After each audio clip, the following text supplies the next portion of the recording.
Deep fake आणि कृत्रिमरित्या तयार केलेली माहिती यांच्या वाढत्या वापरामुळे निर्माण होणारा धोका लक्षात घेऊन केंद्रीय निवडणूक आयोगानं सर्व राजकीय पक्षांना या संदर्भातली मार्गदर्शक तत्त्व आणि नियमावलीचं पालन करण्याची खातरजमा करण्याचं आवाहन पुन्हा केलं आहे.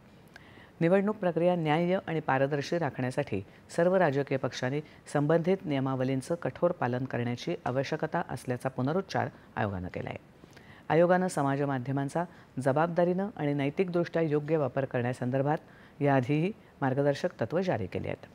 प्रचारासाठी कृत्रिमरित्या निर्माण केलेल्या अथवा कृत्रिम बुद्धिमत्तेचा वापर करून तयार केलेल्या प्रतिमा, आवाज किंवा व्हिडिओ यांचा वापर केला असल्यास त्या संदर्भात कृत्रिम बुद्धिमत्तेद्वारे निर्मित किंवा कृत्रिम आशय अशा प्रकारचा स्पष्ट उल्लेख त्यावर असावा. व्हिडिओ असल्यास त्यावर सर्वात वरच्या बाजूला असा स्पष्ट उल्लेख असावा. कृत्रिम बुद्धिमत्ता निर्मित जाहिरातींची सामुग्री, त्याच्या निर्मात्याची माहिती याविषयीच्या तपशिलाची राजकीय पक्षांनी आपल्याकडे नोंद ठेवावी. यामुळे निवडणूक आयोगाला पडताळणीसाठी याविषयीची माहिती विचारल्यास ती उपलब्ध करता येऊ शकेल.